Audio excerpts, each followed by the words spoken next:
Stick around for the team. Okay, so Righty. welcome.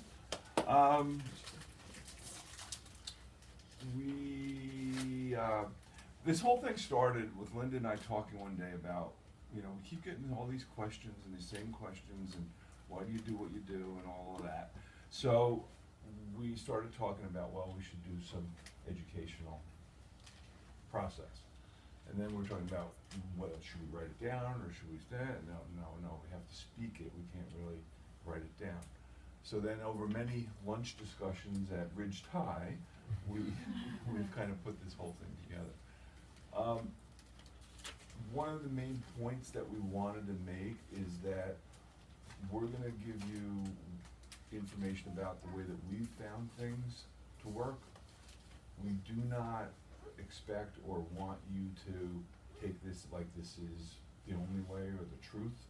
You have to individualize all of your care for your family for you. It can't be our way, it's got to be your way. So we can give you a lot of information, but really ultimately you have to make your decisions. So. Okay. And those decisions are not wrong, just to let you know. And we're not right either.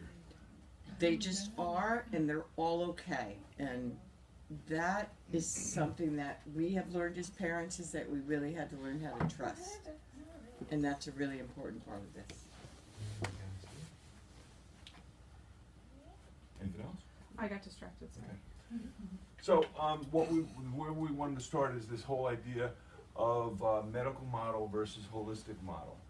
And that's really the basis of what we do and why we do what we do, is when you have the distinction between medical and holistic, then you can really start to decide, well, where do I want to be? And do I want to be there for a majority of the time, some of the time, none of the time, and which side of the aisle you're on, so to speak, right? So in the first slide. Well, the reason that we wanted to make this whole distinction is because a lot of the decisions that are made as far as the Kuhnrad family was concerned really falls back to this philosophy as its basic framework. I think that was really the major piece to why things were done the way they were done and how they were done was all based on this. So we thought that it was really important to kind of lay the groundwork of this as kind of like the foundation for the framework upward. So that's where that came from. And this information that we're going to go over, a lot of people who think that they're holistic, you'll see, are not. And it's very curious that there's numerous practitioners claiming holism, and they're not. They're practicing medicine, really. And so we'll get into all the details of all of that. Feel free to pop in. So for cause of illness in the medical model, it's the cause of illness is external. It's the environment is doing it to you. The world is doing it to you, and it's mostly the germ theory, right? So the germ theory is that you got to be really clean, and it's the germs that accumulate that attack you, okay? And in the holistic model, the cause of illness is internal. Either your resistance is low, your body's not working optimally, and that makes you vulnerable.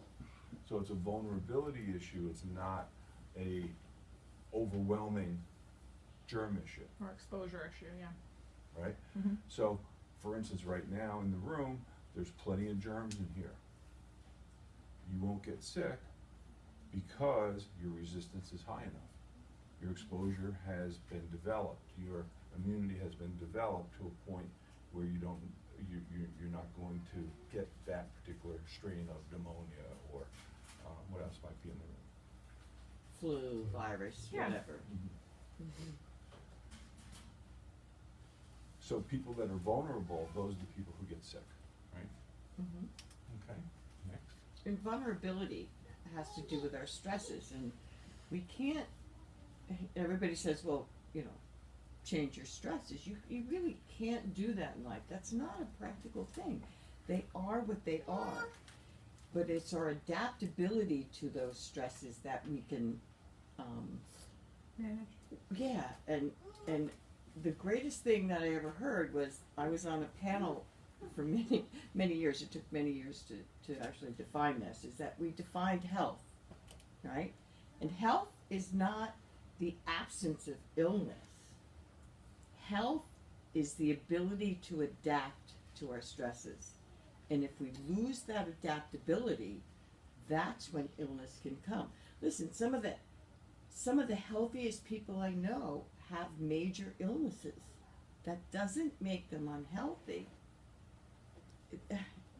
They're really healthy with these illnesses, okay? With these conditions. Because everybody has something.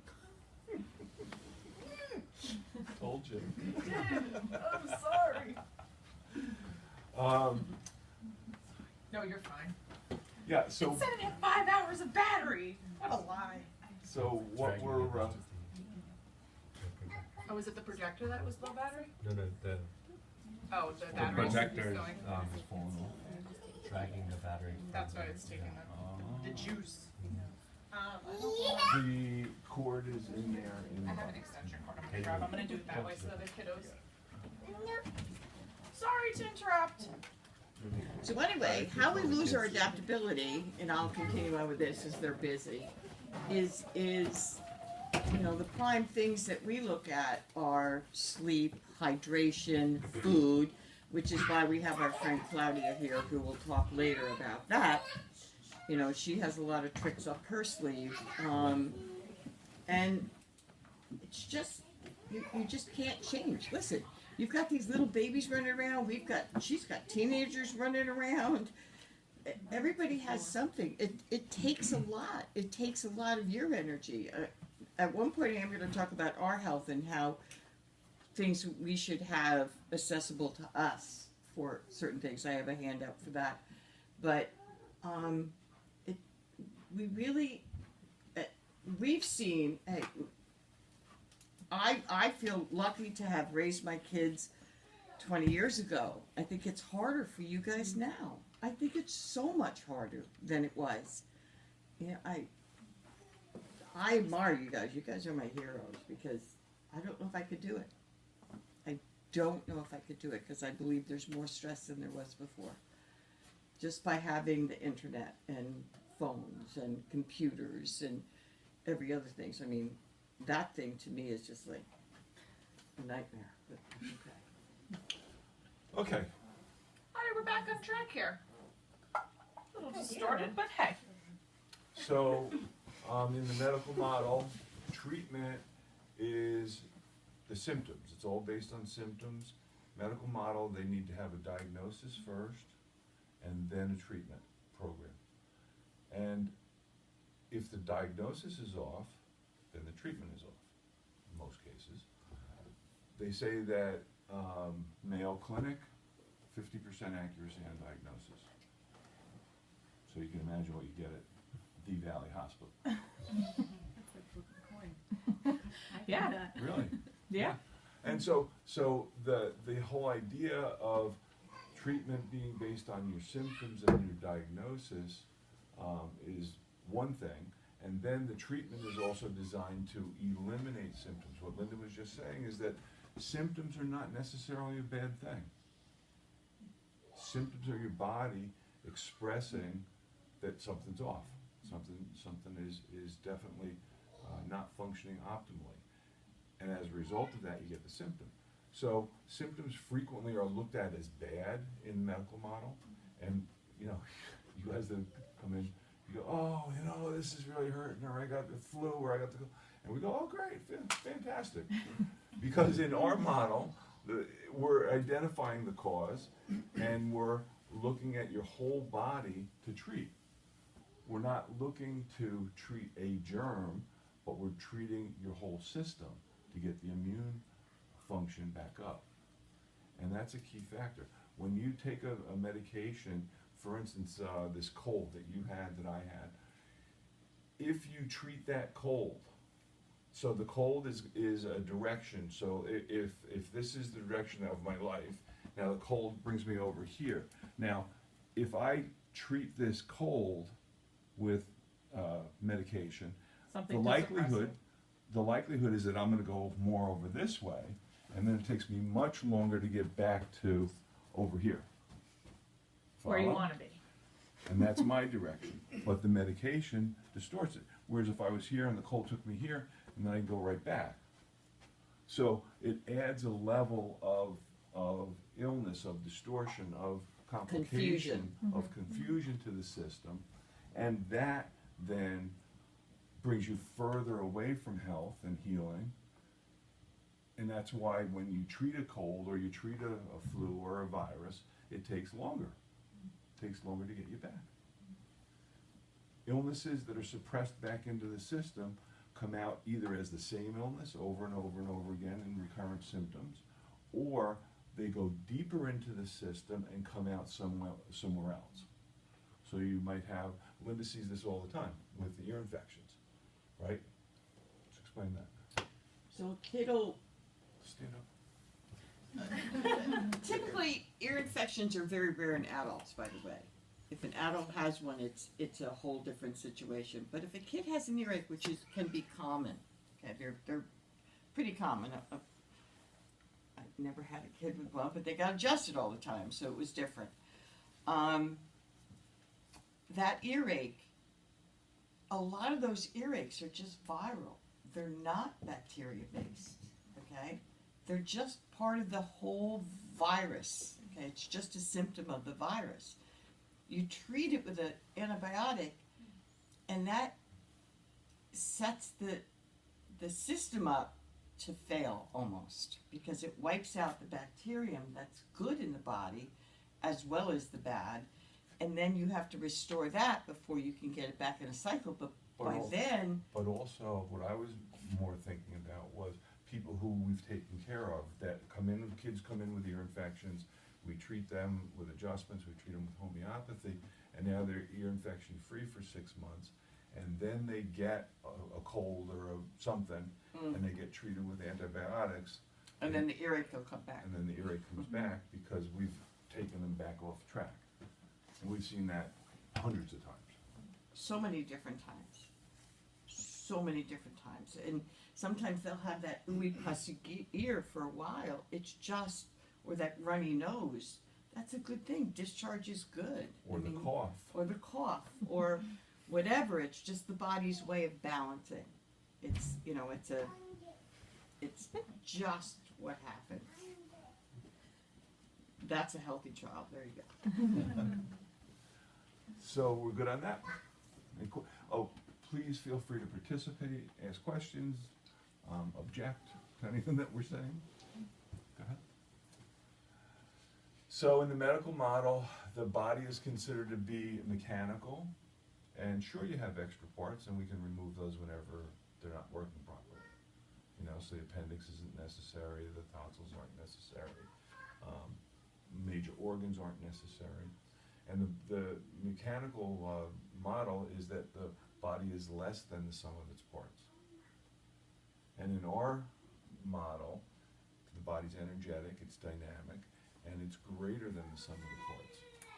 So whenever you start to pull pieces out, you actually damaging the holistic system and the dynamics that can happen along with a healthy person. Yeah, and within that too, from that mechanical way of thinking, there's almost a inclination to think that it's designed to fail. When you think of something that's mechanical, you think of like a car, that they expect it to break down over time. Whereas if you look at it as being dynamic and self-healing and able to maintain homeostasis well, you don't expect it to break down. You don't expect it to fail. So I think that's something else to add in there as well. What you said earlier is that over here, the body heals itself. Over here, which I think was in the next slide? That comes a little bit later as well. Okay. It all comes together. They all kind of begin to sound like the same story. Right. So here, your you're a victim of your circumstances, and here you're responsible for your life. Right? That sounds so heavy. It's not. I mean, it's, oh, I have to be responsible. It isn't. It's just being, basically. It's just being. Okay? And health comes from an external source, the doctor or the medication. Okay? And what we say is health comes from within, when your body's working well. The chiropractic word is innate intelligence, that the body automatically knows what to do. It just needs the right set of circumstances to do that. Whereas I think a lot of what we're ingrained to think these days is that if you have a good doctor, you can be healthy. If you have a good regimen of medications, that you can be healthy. Whereas we're giving all the power to the body at this point to maintain that. So. In homeopathy, it's vital force. In yoga, it's kundalini. In Right. Chinese medicine, it's qi. It's all the same thing. Yeah. It's what we're born with. It's Yep. what we have. It's the life force. And that goes along with what's here. Just where's the credit given? Same thing. Yeah, oh, and here the credit is the all-powerful doctor who knows all.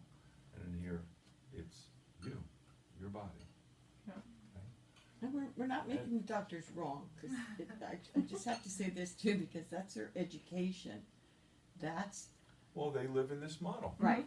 That's And, the and they don't really know about this model. that's the mechanistic way of looking at it, Yep. as we like to say.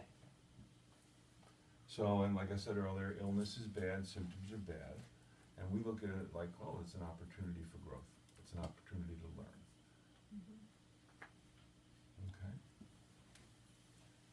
And you go to the doctor when you're sick, and you go to a holistic practitioner to nurture yourself and learn and improve.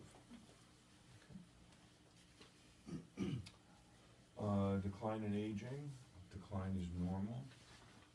That slow, gradual decline from about the mid-30s, the early 40s, right down the tubes until you croak at about 65. I should be dead by now.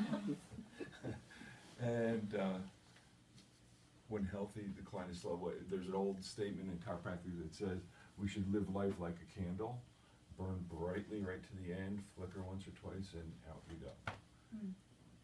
And all these slow, declining processes to death, like cancer and the way that things are treated, the elongation of life. My mother was with Alzheimer's, probably should have been dead 3 years before she died, and they kept bringing her back from the brink of death with medication. So, you know, to me, that's playing God. That's taking someone whose life should have been over. The last 3 years of her life, the quality was absolutely zero. She had no recognition of anything. And why? I mean, why do you want to keep that person alive? Other than the 'Cause they can. bazillions of dollars Yeah. that it cost. So, Yeah. so like I said, here we want to go live and boom, be done. Okay? Cure? Same There's thing. external medication, we already went over this.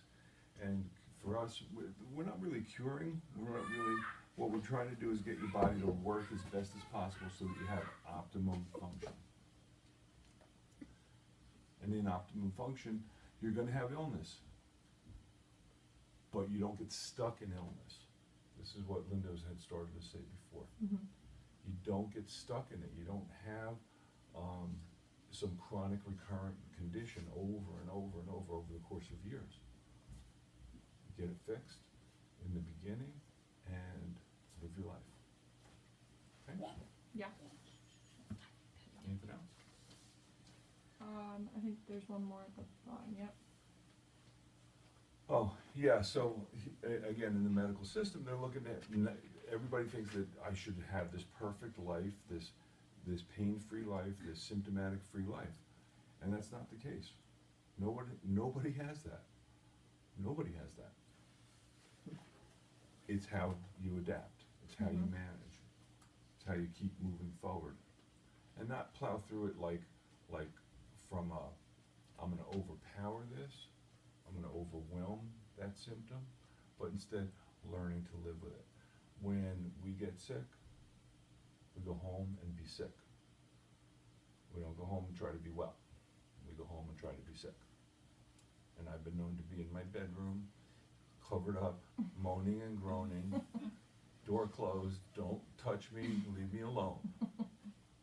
Okay? Because I'm letting my body express what it needs to express.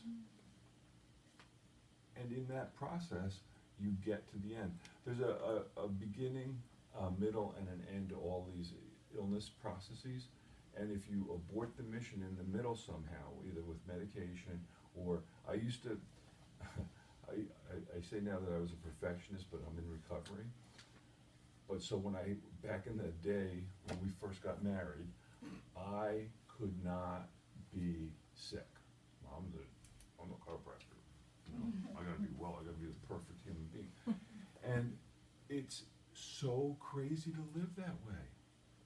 She'll attest to that. So much so that he got pneumonia before he asked me to marry him.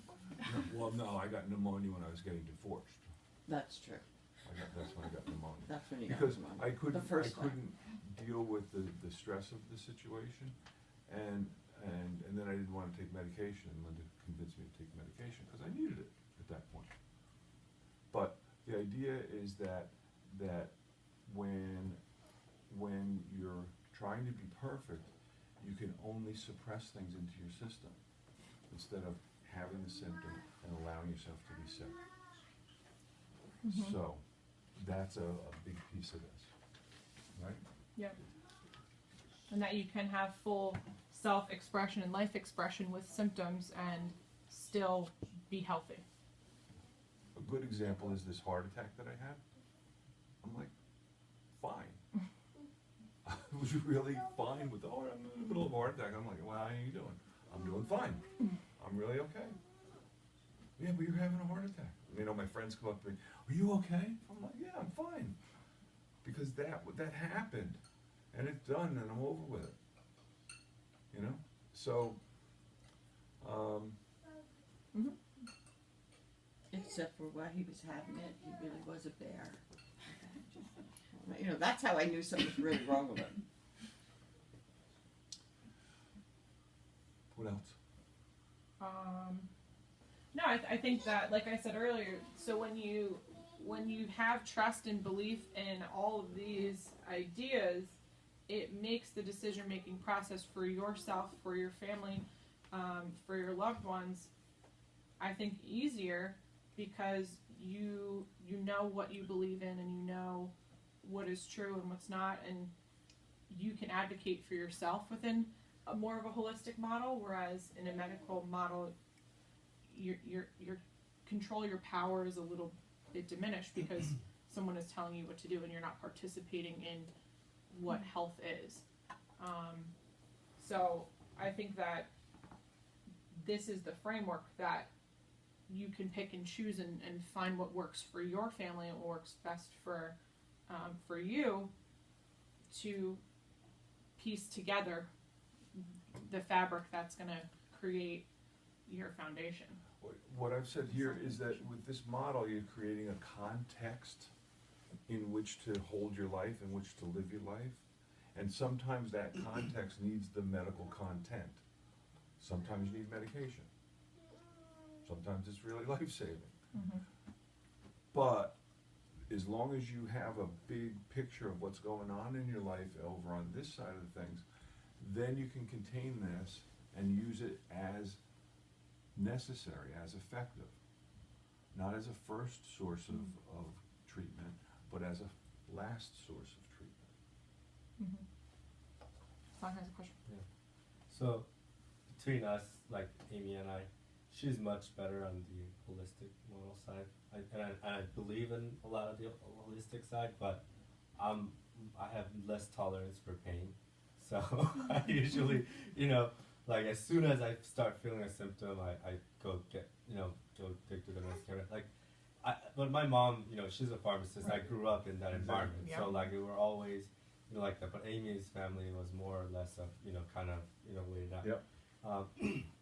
But where I kind of draw the line where I'm like, no, and she's more like pushy is immunization, where I'm like, that's not even a question I want to, consider. But she wants to, well, we did delay, like, or space out the immunization a lot more. But what's your thought on the immunization portion of? And that's fine, because, Step out here, please. but the only thing I like to tell people is that just educate yourself on it. Be sure it's not wrong to do it. We support you in that, and we'll support you through it if things happened, okay? That's why we're here, because we know that sometimes things happen, all right? But it's not wrong to do it. The smartest thing is to educate and also separate them, because now kids are getting 87 doses of vaccines by the time they're 5 years old. 87 doses, and it's going to go up, just to let you know. We are less than 5% of the population, and we consume more than 85% of the medications made in the world. Less than 5% Americans. Okay. We consume more than 85% of the medications.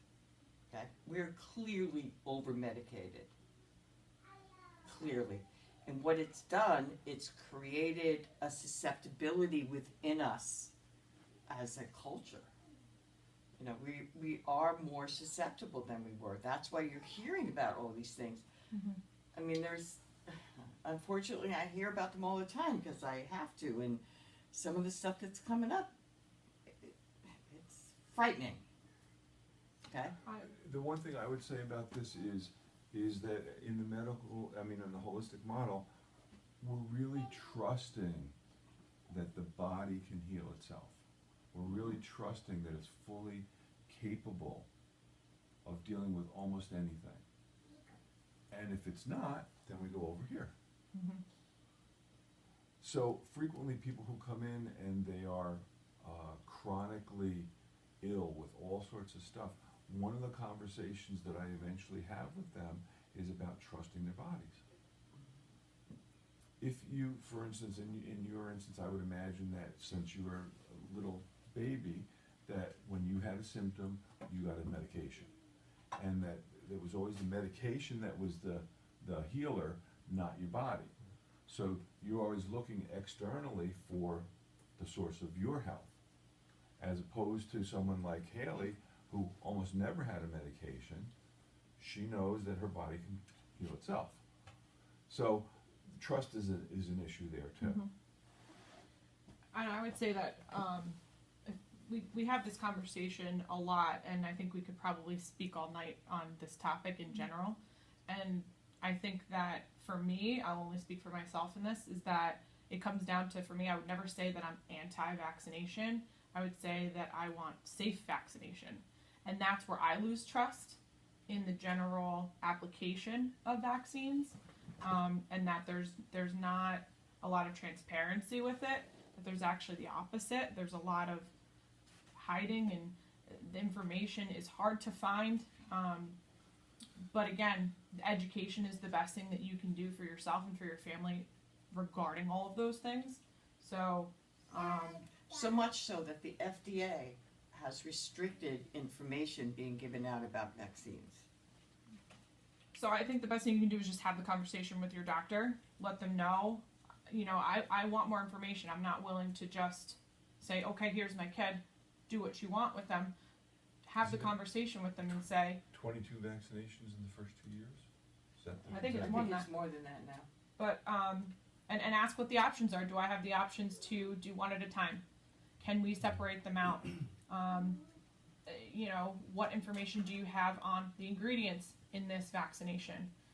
Do you know 100% that they're safe? And just opening the dialogue, I think, is something that the medical model needs from us in general, because there's a lack of conversation that's happening about these topics, is that we're just taking things for face value. And I want to think that they would respect you more for asking those questions and wanting to know more information about what goes on. Are there any side effects? What can I expect if I am going to give this to my child? XYZ. So I think that's where we stand as far as you coming to us and saying, what do you think?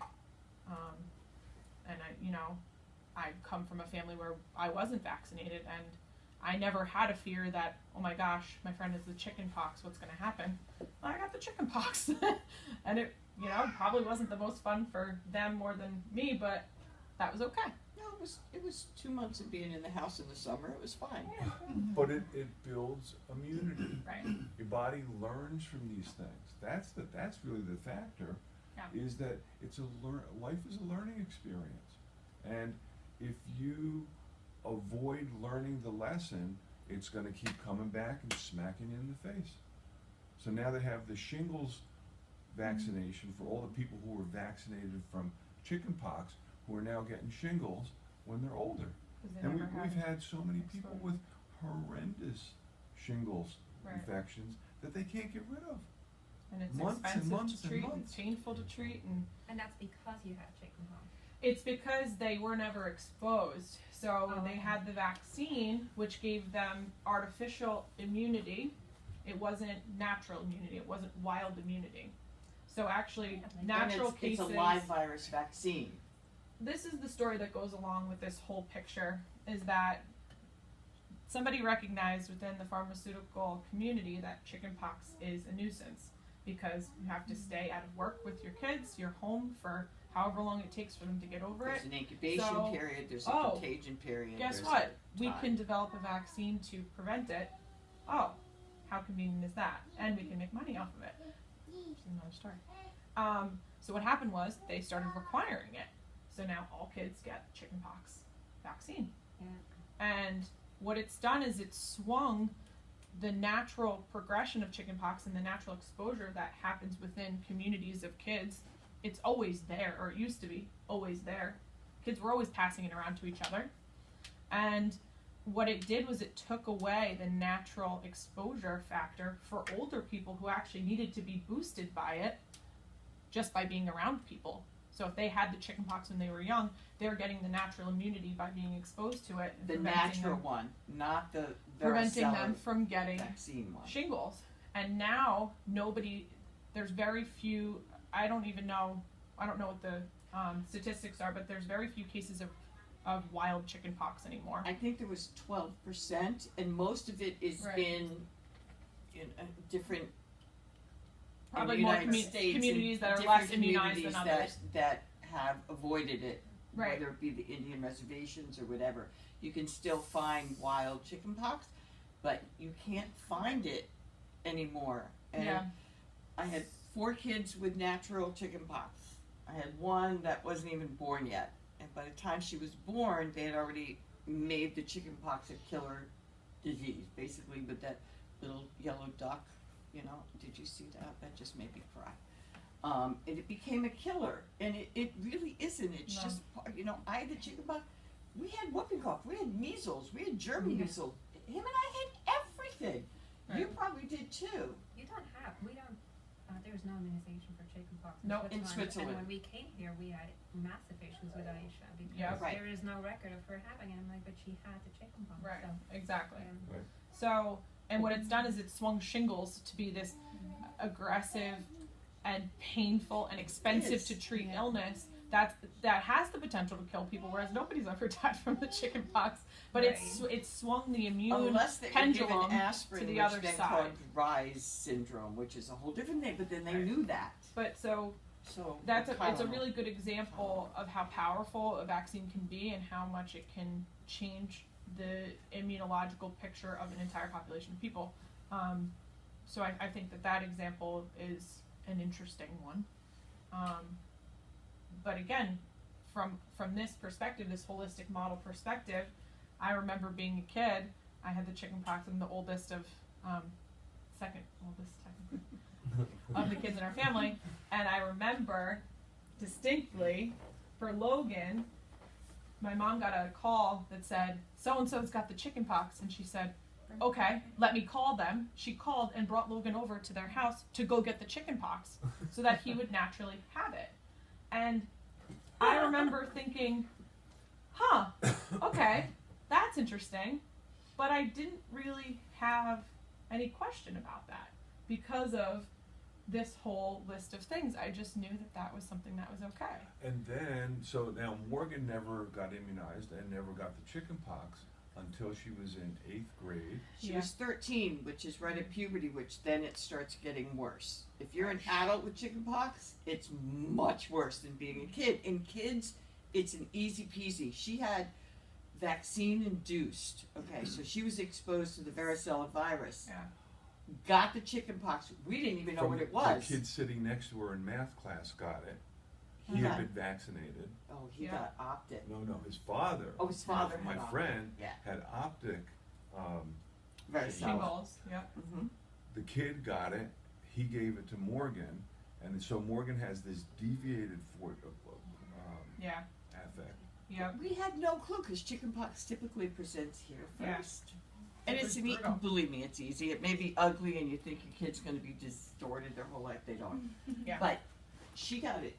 She didn't get it here. She got it out like her feet, and we were like, But she "What?" was sick. Like she was Oh, she really, was really, really sick. really sick from it, and it was totally different for her because it wasn't this natural form. Yeah. But And we might consider that she deserved it, but that's that's what you get through all being right. an So let's old move guy. on. Let's move Yeah. on. Let's. So basically, at this point, we want you guys to run the show. Whatever questions you have, if there's anything that's coming to mind that you want to discuss amongst the group or ask us, I put some just general trigger type thought questions up here, brainstorm, personal, yeah, please. I think I already know the answer to this question, but I got most or all immunizations when I was a kid. Mhm. But now going into the healthcare field, they're required Mhm. an insane,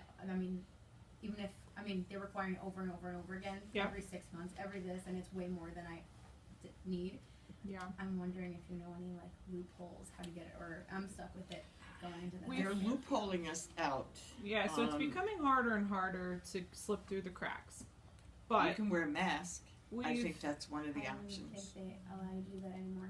They won't let you do it anymore. Well, I didn't look into that too much, but Depends on the institution.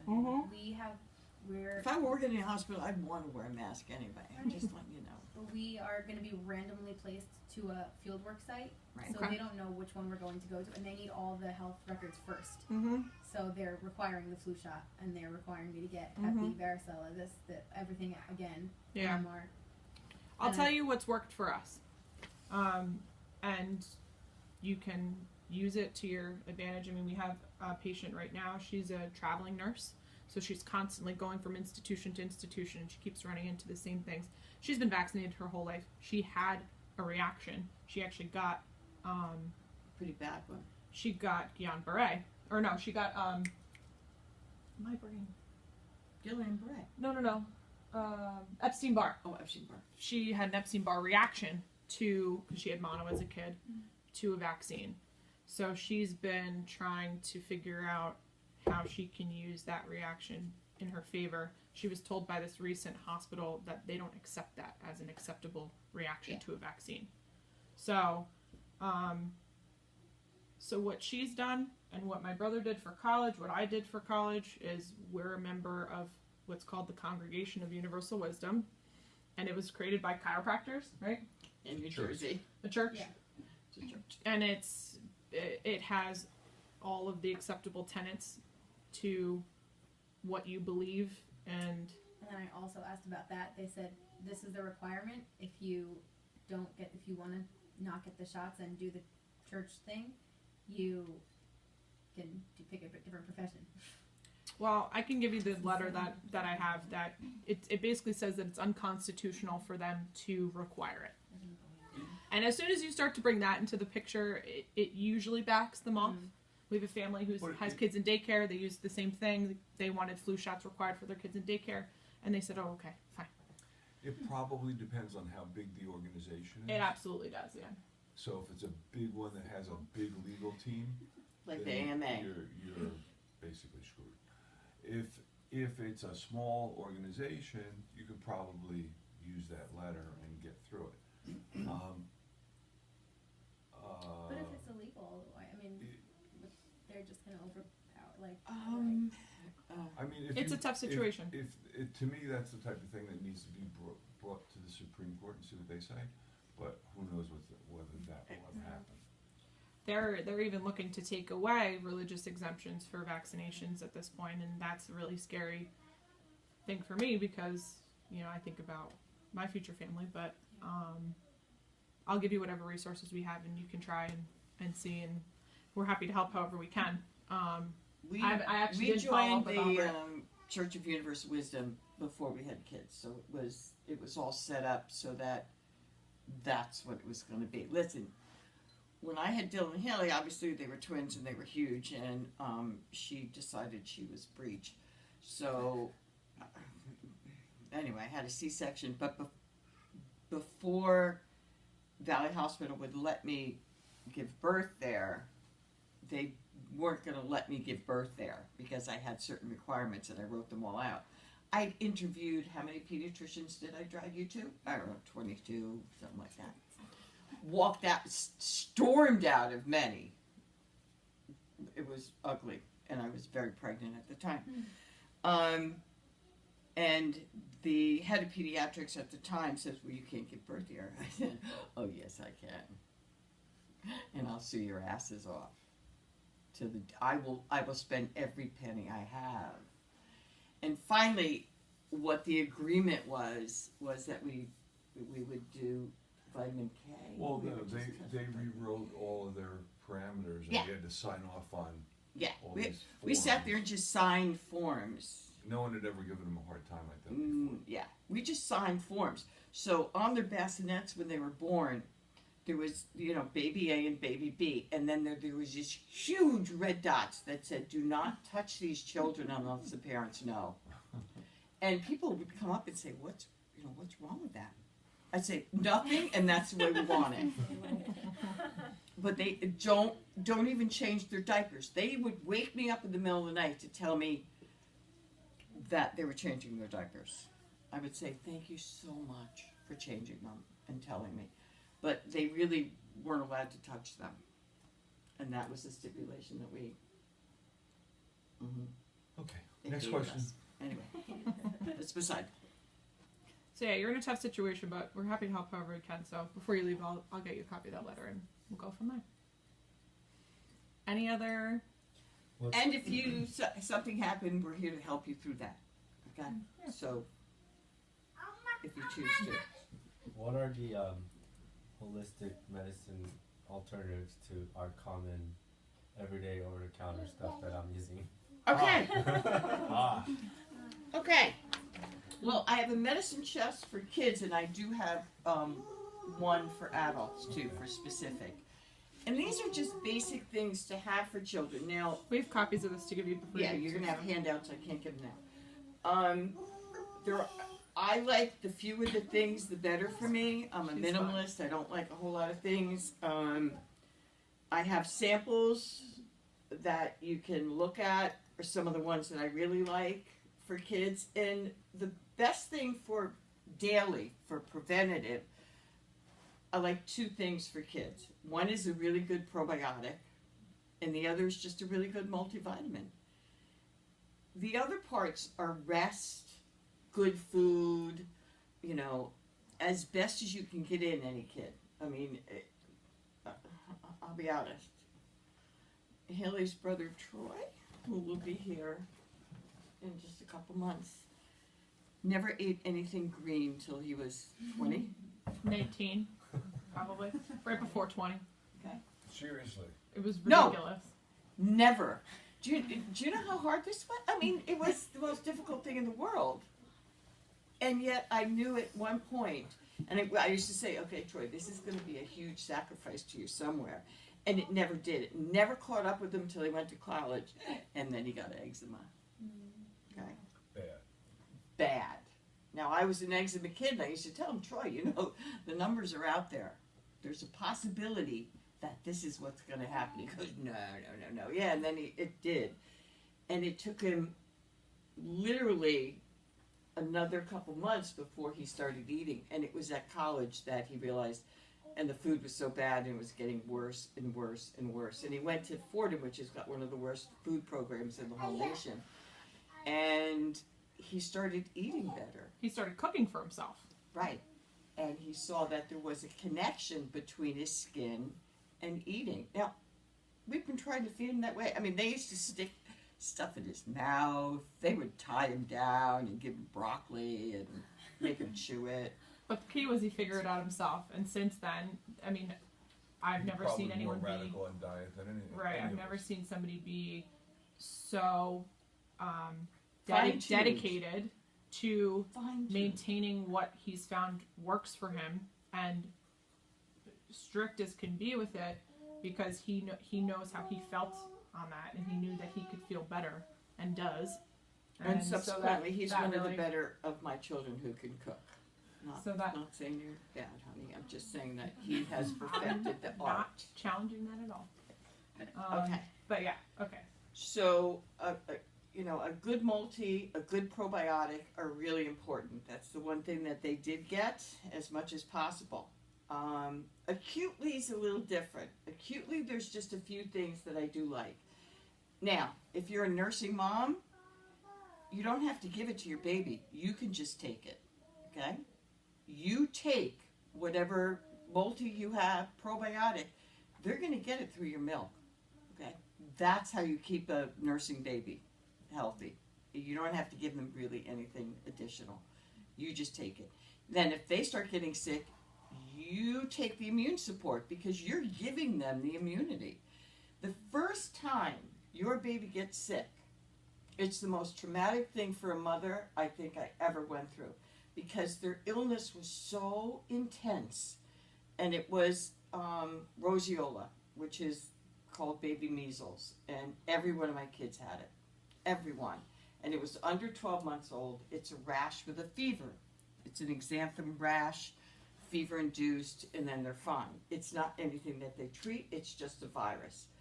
They were sick, and they had these fevers. And all I did was sit literally and nurse them 24/7, because that's what they needed. They needed me to give them the immunity to get it. But I was freaked out. That's Dave. You know, he had to, walk me away from the ledge. It's like, what do we do? I can't believe this. Because it's their immune system functioning for the first time, being challenged. And if you look at it that way, it makes sense. So they're going to have those high fevers. Kids have high fevers. That's because they have the energy and the health to have them. Because the fever is not part of the illness. The fever is part of the immune response. It's not the virus. It's the action of the body against the virus. It'll raise that temperature. It'll burn it out. And that's what happens if we suppress. In this instance, is the high temperature, is that a function of health or is it a function of illness? That's a good question to ask. Because if your body's not healthy and it can't raise the temperature high enough to burn the virus out, then you get sicker. But if it is healthy enough to raise the temperature and burn the virus out, it's healthy. Now, along with support, not to take a fever away, but to support the body during a fever, you're going to think this is crazy, but the thing that you give a kid is calcium. Plain old calcium. Because calcium is an immune support, and in that Krebs cycle that keeps our metabolism, the thing that is used up during an illness is more calcium. So to support the body and get it through this, it also lowers the fever, okay? Because the body gets the support, burns it out, you need to replace the calcium so you can give them calcium, okay? Hard to get calcium in a kid. You can hide it in a lot of things, okay? Nursing moms can just take it. It'll come through the milk, all right? I've seen fevers go away in a kid. Maddie, we gave him calcium, but he just, it was like he perked right up in the office.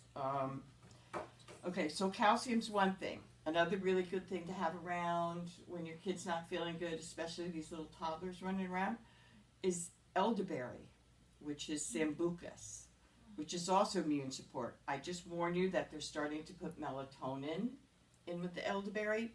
Do not give them the melatonin in the elderberry. All right? There's just too many reasons why I want to go in that. Melatonin is really not something that you give a child. Mhm. Plain and simple. It confuses too many things. They wake up, oh, and kids don't get sick like during the daytime or in the afternoon. Kids get sick at night when the sun goes down and in the middle of the night, okay? That's when kids get sick. They don't get sick conveniently. So in the middle of the night when you hear screaming or whatever, and this child used to hallucinate bees were getting her. Bees? Bees? Beavers? Yeah. So Well, that was the only time she had what we thought was an ear infection. we thought was an ear infection. He Treated adjusted it. her, treated it, and speaking of ear infection, mullein oil. Just mullein oil. A little warm mullein oil dropped in the ear in the middle of the night, that child will go to sleep right away. It's almost like you just unplugged them out of the wall. It's just a soothing comfort. Now, those kind of things you do want to have checked. You do want somebody to look in that ear to make sure the next day, but just to get through that night, just to make them happy through the night. Do not put pieces of garlic in Do not put pieces of garlic in their ear, please. I had a woman years ago comes in as a new patient with her child. Can you remove the piece of garlic that's stuck in his ear canal? No, I can't, thank you. But I look in there and there's a piece of garlic in the ear. Stuck in the ear. So this 21-year-old, 20-year-old, something like that, comes in. His mom is a chiropractor. We take care of him. Mom is away. He goes, my ear is killing me. I look in there and it is as red can be. I mean, it's really infected. And so Linda says, put mullein oil in it. He came in the next day and that thing was gone. I was shocked, completely shocked. Yeah. So these are just a few of the things, the most important things that I can stress to you to have. Other than that, calendula cream, okay? Not the ointment, not the gel, not the lotion, the cream. Very important, that calendula cream. Is that a lot of kids are going to have cuts, they're going to have scrapes, they're going to have rashes. What calendula is Diaper made rash. from, pardon? Diaper rash. Diaper. If I didn't have this, I would have gone insane. It's aseptic rather than antiseptic. Okay, so it only kills the bad bacteria, leaving the good there. So you're not wiping. All right, when you bleed, that's one of the best things you can do because it's taking that whatever form particles and actually washing it away. You let that kind of chill. You put a little calendula on it. You know, you can wash it out, whatever. It's just a really good thing. Whereas Neosporin is antiseptic. Antiseptic, and it wipes out everything. So yeah, it works. It keeps something from getting infected, but then the skin is robbed of the other good bacteria that it needs. So we put the calendula cream on everything. I put it on zits. I put it on everything. Absolutely. Bug bites, bee stings. Hahnemann Hospital, which homeopathy was founded by Samuel Hahnemann, and his son came over and started. It was in Philly. It was a major hospital. It's still there in Philly. Okay, they have a zero rate. They had a zero rate because it was a totally homeopathic hospital. Now they did surgeries medically, but they were homeopathically trained MDs. They had 0% of infection. They cleaned all their instruments and their operating rooms and everything with calendula. Calendula is marigold, and when you have a garden, when you plant marigold, what does it do? Keeps the infestation out of your garden. Lets them grow. It's nature's way of doing it. Okay? Those are the things. Now, there is other little things that we can do. It's one's called, they're hydrotherapies. Well, these things I tested many, many times with many, many children, because I had a lot. Mostly we do what's called cold, wet socks. You think I'm going to be crazy. Any congestion, any nasal congestion, especially for babies when they can't breathe, you know, they get that stuffy runny nose, you lay them down, they cry, it's just a horrible thing. Nasal congestion, colds, flu, earaches, anything above the waist, they call it. You warm their feet up first with either warm washcloths. Then you take a thin pair of cotton socks, very thin. And for babies especially, but you can do, for children, you can dip the whole thing in a thing of ice water. You put the warm compresses on their feet first, take them off, bring them to bed. Put that cold, wet sock, wring it out really well. Put it on their feet, put a pair of wool socks, tight-fitting wool socks over it. They will go to sleep almost immediately. Okay? No matter how much pain they're in or congestion, they wake up in the morning, the congestion will be gone. It's to bring down the congestion to the feet. It reduces inflammation. I know it sounds weird. It works. Just trust me. It works. It's one of the great. How many times have we done cold wet socks? A lot. All right. I don't like saying this to a lot of people because it sounds like oh yeah, she's at it again. But it does work. It was me that did cold wet t-shirts. I actually had the flu years ago. Morgan was little. I had the flu. And I knew that with 5 little kids, I was doomed if I couldn't just go to bed like I really wanted to. So I did cold wet t-shirts. So I took a hot bath, I got out, I put on an ice cold, dipped in ice t-shirt, a wool sweater over it, and I sat on the couch, okay, with these. I actually felt better after. He came home and said, "What did you do?" I said, "It was an emergency. I did cold wet t-shirts. I couldn't just do socks." Cold wet onesie. Cold wet onesie. I felt so much better. It just was part of it. Okay. That was my secret I brought to college for my roommates too. They loved me for it. Cold wet socks. And then it's just another handout, just in general, on keeping you guys healthy. All right? There is certain things that, as we get older, we need more support because our vital force kind of runs out. So there is a few extra things on here. Mostly it's about what to eat, just a gentle, mild diet, to which now we'll have Claudia come up and talk for a few minutes because she's trained in this and everything's good. So you can come up and talk if you'd like. Put you on the spot. Put you on the spot. Awesome. That's right. I just actually wanted to say something quick to your husband Sorry. about It's over there. the medicine. I think where you said the probiotics and why that's so important is really because the immune system, 80% of it is really sitting in your gut. So if you get those probiotics in, a lot of things will not even affect you. I guess that's really why those probiotics are so important. And then there's a lot of things that will not affect you.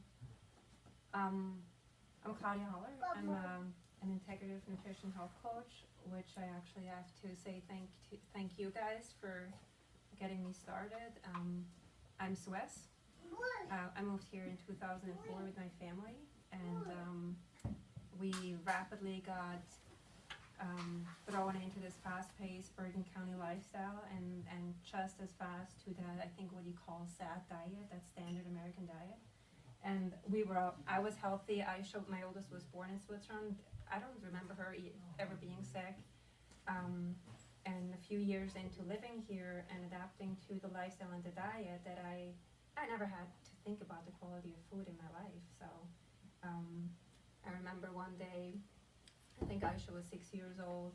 She was in kindergarten and she said she wants fruit roll-ups for snacks. Like carrots sound really cool. And I thought, what is that? So anyway, we fast forward a few years. My husband gets sick. We have been, Linda has helped me with that. My younger kids that were born here and that I did that whole germ thing like everybody else does, got allergies that Aisha's never had or that I haven't heard of. And then one of them got prescribed medicine where I said that can't be right. So then we worked together and kind of helped her not taking all that medicine. So anyway, then I started not feeling well and starting to have that brain fog, and I thought there's no way I should be feeling so sick at my age. So that's when we had conversations about food, and I thought, okay, good, I'll look at what's in my pantry. And long story short, I went back to school, studied kind of that holistic approach of nutrition and gut health and hormone health and advanced coaching. And so now I'm working with moms to get their energy back, to lose some weight, to make good choices with food, and to really kind of get back to really how I grew up, is just eat real food. And I think especially with children, I wanted to also say I'm working I have an office in Saddle River, and I'm working with a neuropsychologist who does executive brain functioning work with children. And so my role there is with her to develop a program that supports the brain health of children, and that goes back to food and lifestyle. So that's kind of what I'm doing. I'm passionate about food and passionate about really giving everybody I work with a chance to make healthy choices, and it can be very overwhelming. I admire nutritionists and doctors and all that, but it can be very, very overwhelming. So I sit with my clients, usually for 6 months at a time, make one decision at a time, to just make good choices about food. If I can answer any other questions. Awesome. Just some great recipes. Yeah, actually, I brought for children a recipe book if you're interested. I have 40 different prepared meal plans, 7-day or whatever meal plans. They come with grocery lists and how you prep it and all that. So I have some of those here if anybody's interested later. Awesome. Thank you. Thank you guys for all that you are for our family. There's one thing I want to say about probiotics. Okay. Most important thing, and a lot of people, I love the fact that you take them, but after you finish that one, you have to go to the next one on the shelf, okay? Because each one of those probiotics is different, and it's bringing in different bacteria, okay? Which is really important, because bacteria, everybody thinks, oh, that's bad, but that's what a probiotic is. It's basically good bacteria, all right? If you don't challenge the immune system, it could start lacking something. So that's why you go to the next one on the shelf, then the next one on the shelf, and then you can backtrack and come back to the first one. Mm-hmm. I prefer the refrigerated ones. I have some samples of some things, which I, of course, supplementation, I like my supplementation. Hold on. But I understand that kids will be kids and won't always like the flavor of things. So my chewable Catalin is one of my favorite multis for kids. It's a little harsh, albeit, It kind of tastes like dirt. Yeah, it kind of. Dante eats them? He likes them? That's good. He does. He asked for them? Because The he's pink never one. known, and it's Yeah. Okay. Some of these are the ones I picked up just to show you guys. This is they're good because they're made from whole foods. Let's put it that way. Read the brand. This is Rainbow Light. Okay, I'm going to leave them out so you can look at them. Okay, this is one of my favorite probiotics for kids. I don't make a probiotic. Well, Standard Process does not make a probiotic for kids, so I do like these. They're organic. They're a great one, and it also has a certain amount of D and C, which is really important for kids to have. Okay, but it's important for us to have it, adults as well. But this is just a really good. It's refrigerated. I got it out of the refrigerator. It's been sitting in there. Another is the elderberry. Okay, no melatonin. These are gummies. Okay, listen. You gotta get it in them somehow, okay? If it's in gummy form, I don't really care as long as you get it. It's better than nothing. The other thing I really like to have on your shelf is some kind of whole food all around when you're not feeling well. And I don't have my kids' Congaplex because I just sold my last one the other day and I didn't get more in yet. Congaplex is amazing, okay? And they do make a chewable kid one. Again, some kids eat them, some kids won't. As long as you get some immune support, I'm fine. Applesauce. You Yeah, can hide it in grind applesauce. You can Or hide juice. it in yogurt. You can hide it in different things. You can hide it. Doesn't work. Well, Well- that's because she's too old. Well, that's how I learned how to swallow because I developed. I was so active and I was playing so many sports. I developed anemia because I was so active, and they were like, "Okay, you need to supplement," and I couldn't swallow things. So the alternative was to break open these capsules and put them in orange juice, and then it looked like mud. And how quickly did I learn to swallow those Really? things after that? Because she fast. couldn't get it past her nose, okay? Yeah, and I'm- Haley is a big nose person, okay, Yeah. like smells. And texture. And we'd sit there and look at her like, what's wrong? What are we I was like, I'll figure it out. Because we know. So, but that's older kids, obviously. Right. I was probably like 13 or 14 at the time. And it was